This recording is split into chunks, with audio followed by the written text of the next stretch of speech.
ये कहानी एक ऐसे साइंटिस्ट की है जो अपने लापता भाई की तलाश करते हुए एक राज भरी दुनिया डिस्कवर करता है। ये दुनिया खूबसूरत तो होती है, लेकिन जहाँ कुछ इतनी खतरनाक चीजें भी रहती हैं जो कदम कदम पर इनकी जान लेने की कोशिश करती हैं। अब क्या वो वहाँ से जिंदा वापस आ पाते हैं या नहीं, चलिए देखते हैं आज की इस कहानी में। कहानी की शुरुआत होती है एक आदमी से जिसके पीछे एक डायनासोर पड़ा हुआ होता है और वो जान बचाने के लिए भाग रहा होता है। भागते भागते एक जगह जमीन उसके पाँव के नीचे से टूट जाती है और नीचे से लावा नजर आता है। उसके पास कोई और रास्ता नहीं होता, इसलिए वो अपनी जान बचाने के लिए जंप करता है, लेकिन नीचे गिरकर उसकी मौत हो जाती है। इस वाक़ये के 10 साल बाद हम ट्रेवर नाम के एक प्रोफेसर को देखते हैं जो कि यूनिवर्सिटी में एक वोल्केनोलॉजिस्ट है। क्लासेस तो देते हैं, लेकिन उनका पूरा फोकस अर्थ के कोर यानी के जमीन के सेंटर तक पहुंचने पर होता है। क्लासेस के बाद ट्रेवर लैब में आता है जहां एक आदमी उसे बताता है कि फंडिंग न मिलने की वजह से कुछ दिनों में ये लैब बंद हो जाएगा। जो आदमी हमने स्टार्ट में देखा था, असल में वो ट्रेवर का भाई मैक्स था और उसी के नाम पर ये लैब चल रहा था। लेकिन वो आदमी बताता है, तुम्हारा भाई मैक्स 10 साल से गायब है और वो कहाँ गया आज तक किसी को पता नहीं चल सका। ट्रेवर नहीं चाहता था कि उसके भाई का लैब बंद हो। वो कहता है कि हमें जल्द ही अच्छा रिजल्ट मिलने वाला है, यहाँ पर अभी भी कुछ रिसर्च हो रही है। लेकिन वो आदमी कहता है, रिजल्ट कुछ भी हो, फंडिंग के बगैर लैब का चलना मुश्किल है। उदास होकर ट्रेवर घर पहुंचता है। वॉइस मैसेज सुनकर उसे पता चलता है कि आज मैक्स का बेटा शॉन उसके पास रहने के लिए आ रहा है। इतने में डोर बेल बजती है तो वो दरवाजा खोलता है जहां मैक्स की वाइफ अपने बेटे शॉन के साथ मौजूद होती है। ट्रेवर से मिलने के बाद वो उसे बताती है कि वो कहीं जा रही है, इसलिए शॉन 10 दिन तक यहीं रहेगा। वो ट्रेवर को मैक्स का एक रिसर्च बॉक्स भी देती है। ट्रेवर रूम में आता है और शॉन से कुछ देर बातें करने के बाद मैक्स के बॉक्स को खोलता है, जिसमें मैक्स के सामान के साथ उसकी एक फेवरेट बुक मिलती है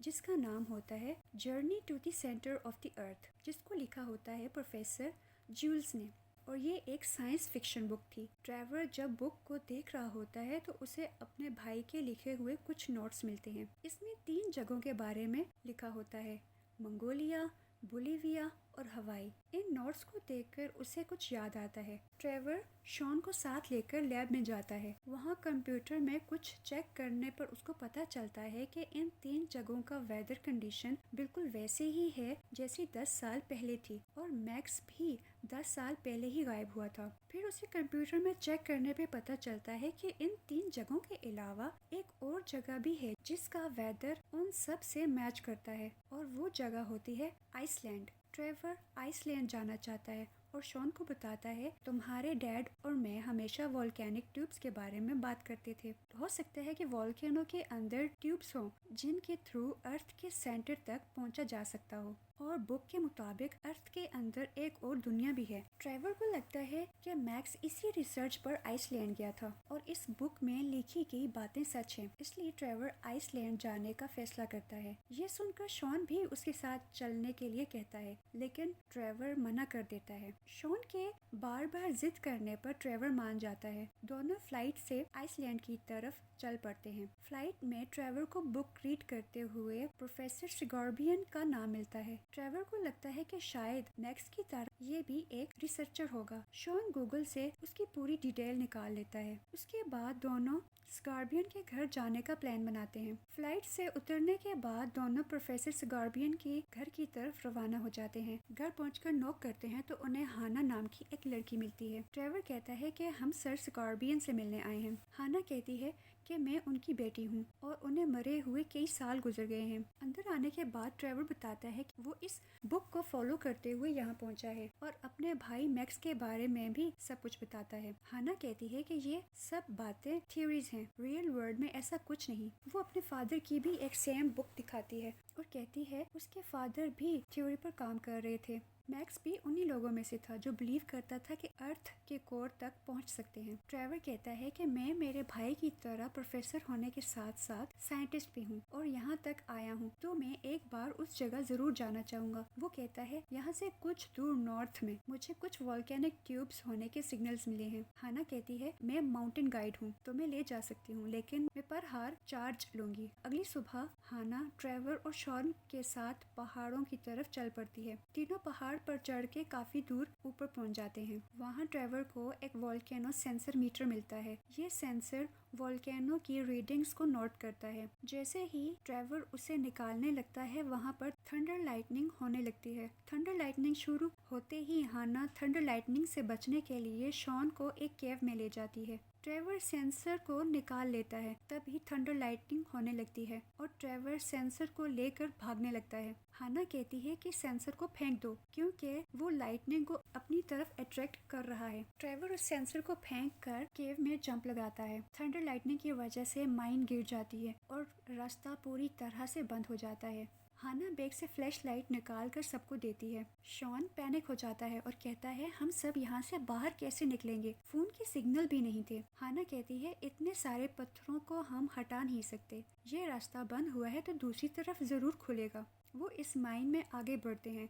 ट्रेवर लगभग खाई में गिरने ही वाला था कि हाना उसे बचा लेती है। नीचे एक बड़ा सा टनल होता है। हाना कहती है हमें किसी तरह इस टनल से नीचे उतरना होगा तो हमें रास्ता मिल जाएगा। तीनों रोप के जरिए नीचे उतरते हैं। नीचे उतरने के बाद थोड़ी दूर जाने पर उन्हें एक पुराना जनरेटर मिलता है। उसे ऑन करने पर यहाँ की लाइट्स भी ऑन हो जाती हैं। यहाँ पर बहुत सारा सामान ऐसे रखा हुआ था कि जैसे खुदाई करने वाले लोग वहाँ से भाग गए हों। माइनिंग ट्रैक और ट्रॉलीज भी थी जिन पर बैठकर वो आगे तक जा सकते थे। शॉन ट्रॉली पर बैठ जाता है। हाना एक हैंडल कोस्टर लाकर ट्रॉली के साथ अटैच करती है। अब तीनों आगे बढ़ने लगते हैं। देखते ही देखते ये रोलिंग कोस्टर की तरह तेजी से आगे बढ़ने लगती है, जिससे वो चिल्लाने लगते हैं और कुछ कर भी नहीं सकते। आगे ट्रैक टूटा हुआ होता है जिसे देखकर वो सब घबराने लगते हैं। हाना स्पीड को और ज्यादा बढ़ा देती है और वो जंप करके उसे क्रॉस करते हैं। फिर ट्रॉलीज अलग अलग हो जाती हैं। ये एक नई मुसीबत थी। तब ही हाना देखती है कि उसका ट्रैक खत्म होने वाला है,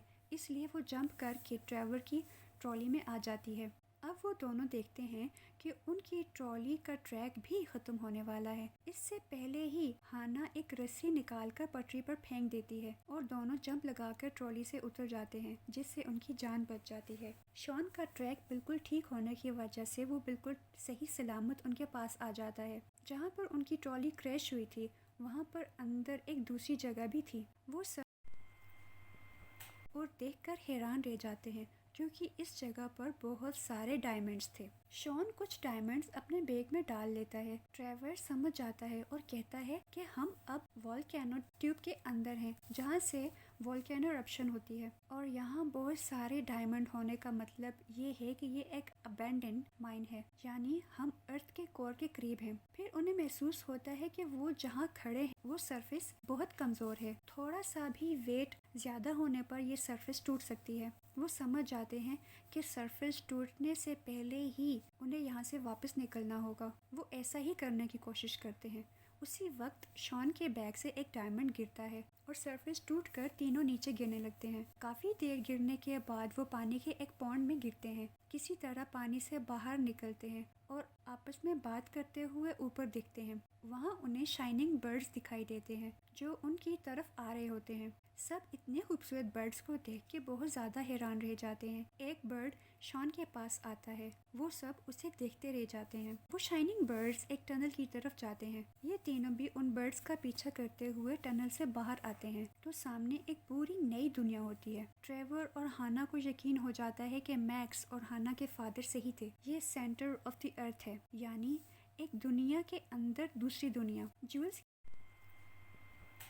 ठीक वैसी ही चीजें यहाँ भी थी। ट्रेवर कहता है कोई ना, ये कहानी एक ऐसे साइंटिस्ट की है जो, यानी हम भी बाहर जा सकते हैं। इसके बाद वो आगे बढ़ते हैं जहाँ उन्हें एक ट्री हाउस मिलता है। इसके अंदर जाने पर उन्हें पता चलता है कि यहाँ मैक्स रुक कर रिसर्च कर रहा था। उन्हें वहाँ बहुत सारे सामान के साथ मैक्स की डायरी और नोट्स भी मिलते हैं। वहीं बाहर हाना को बॉटल मिलती है जिस पर मैक्स का नाम लिखा होता है। फिर उसे मैक्स की बॉडी भी मिल जाती है। वो ये बात ट्रेवर और शॉन को बताती है। ये जानने के बाद दोनों मैक्स की मौत से बहुत ज्यादा दुखी होते हैं। मैक्स ने डायरी में कुछ ऐसी बातें भी लिखी थी जो सिर्फ शॉन के लिए ही थी। ट्रेवर उसे पढ़कर सुनाता है जहाँ मैक्स ने लिखा था, मैं यहाँ एक बड़ी डिस्कवरी के लिए आया था, पर अब मैं यहाँ फंस चुका हूँ। मेरी कैलकुलेशन के हिसाब से शायद मैं अकेला यहाँ से बाहर नहीं जा सकता और अब मैं अपनी ज़िंदगी किसी के साथ बांट भी नहीं सकता, पर मुझे तो बस अपने बेटे के साथ जीना था और उसे बड़ा होते हुए देखना था। आज मेरे शॉन का 3rd बर्थडे है, बस मुझे एक बार उसे देखना था। ये शॉन के लिए उसके डैड के आखिरी अल्फाज थे।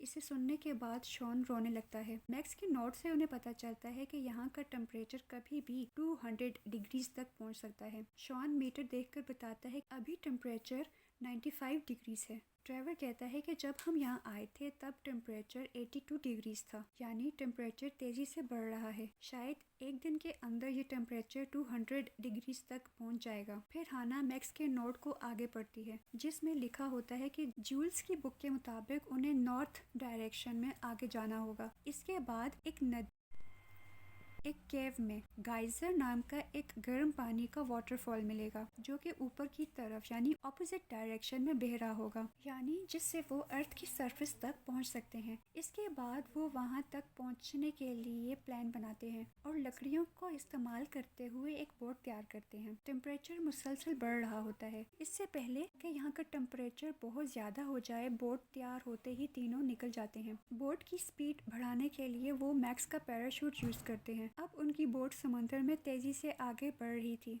काफी आगे जाने के बाद समंदर में तूफान के साथ साथ खतरनाक मछलियां उन पर हमला करती हैं। किसी तरह उनसे बचते हुए वो आगे बढ़ने लगते हैं। फिर समंदर में कहीं से बड़े बड़े क्रीचर्स आ जाते हैं और वो मछलियों को खा लेते हैं। वो अपनी बोट को नॉर्थ की तरफ मोड़ लेते हैं। तभी हवाएं इतनी तेज हो जाती हैं कि बोट पर लगे हुए पैराशूट दोनों साइड से टूटने लगता है। ये देखकर शॉन पैराशूट की दोनों रॉप्स पकड़ लेता है, लेकिन उसे कंट्रोल नहीं कर पाता और ट्रेवर के पकड़ने से पहले ही वो हवा में उड़ जाता है। इसके बाद जब शॉन की आंख खुलती है तो वो एक किनारे पर होता है। वही शाइनिंग बर्ड आता है और उसको रास्ता दिखाते हुए अपने साथ एक केव में ले जाता है जहाँ पर उसे बहुत सारे फ्लोटिंग स्टोन्स मिलते हैं, यानी यहाँ की मैग्नेटिक फील्ड पूरी तरह से अलग है। शॉन समझ जाता है कि अगर यहाँ के पत्थर उड़ सकते हैं तो गाइजर यानी गर्म पानी का उल्टा बहने वाला चश्मा भी यहाँ से करीब है। लेकिन इस जगह को पार करने के लिए उसे गहरी खाई पार करनी होगी जो कि इन फ्लोटिंग स्टोन्स पे से गुजर कर ही मुमकिन था।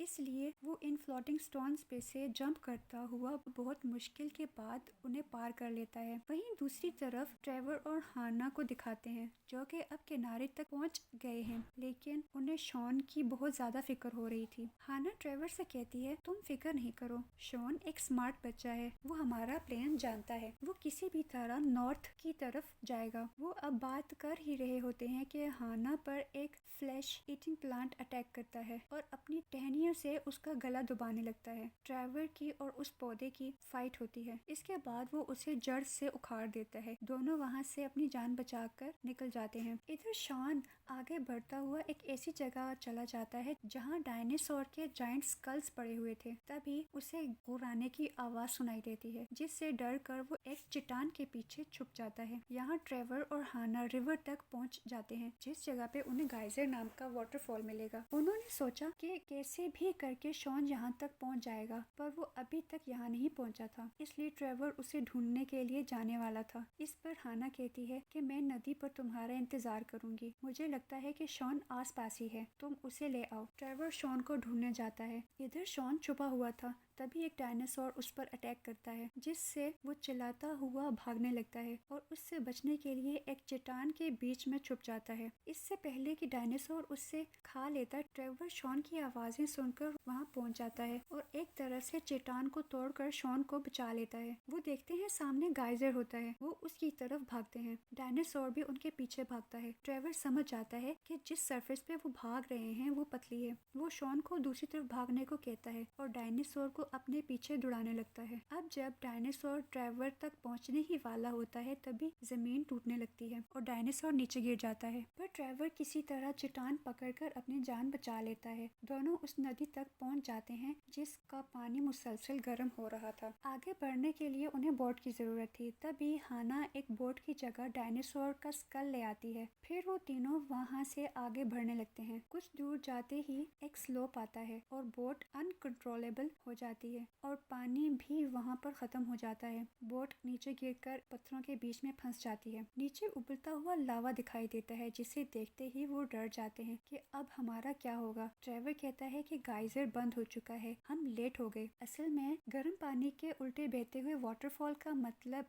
ये था कि जब लावा में पानी पड़ता है तो लावा ऊपर की तरफ बहुत प्रेशर से गैस छोड़ता है और इसमें इतनी ज्यादा पावर होती है कि बड़ी से बड़ी चीज को भी बाहर निकाल सकता है। लेकिन अब यहाँ पर पानी 2-3 घंटे बाद आएगा, तब तक सब जल के मर जाएंगे। हाना देखती है कि दीवारों में से पानी रिस रहा होता है जिससे वो समझ जाते हैं कि दीवार की दूसरी तरफ बहुत सारा पानी है। ट्रेवर चेक करता है तो दीवार के किनारों में मैग्नीशियम भी होता है जो आसानी से ब्लास्ट हो सकता है। ट्रेवर फ्लेयर लेकर बहुत मुश्किल से ब्लास्ट करता है जिससे दीवार टूट जाती है और बहुत सारा पानी लावा पर गिरता है और पानी गिरते ही वहाँ बहुत ज्यादा प्रेशर वाली स्टीम बनती है जिससे उनकी बोट इतनी तेजी से ऊपर उठती है कि वोल्केनो इरप्शन की तरह जमीन से बाहर निकल जाती है। इसके बाद वो बोट नीचे गिरती है और एक स्लोप से जहाँ किसी किसान की खेत थी उसे नीचे स्लाइड करते हुए नीचे की तरफ आती है और अगले ही पल वो किसान के घर के साथ टकरा जाते हैं। किसान अपनी फसलों का नुकसान देखकर बहुत दुखी होता है और उन पर इटालियन जुबान में चिल्लाने लगता है। उसकी जुबान से वो समझ जाते हैं कि वो इटली में निकले हैं। इसके बाद शॉन अपने बैग से एक डायमंड निकाल के उस किसान को देता है। किसान खुश हो जाता है और कहता है कि कभी भी स्लाइड कर लेना। शॉन के बैग में और भी डायमंड्स होते हैं, यानी उन्होंने नई दुनिया भी डिस्कवर की और अमीर भी हो गए। हाना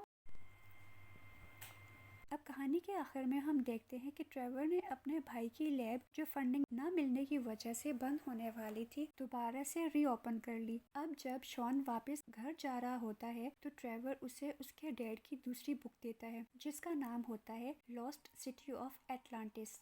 ट्रेवर उसे कहता है कि क्या ख्याल है क्रिसमस वेकेशन में हम चलें एक और एडवेंचर पर। और यहाँ हम देखते हैं कि शॉन उस शाइनिंग बर्ड को भी अपने साथ ले आया था और इसी के साथ कहानी यहाँ पर खत्म हो जाती है। अगर कहानी पसंद आई हो तो वीडियो को लाइक कीजिएगा, चैनल को सब्सक्राइब कीजिएगा। मिलते हैं अगली वीडियो में।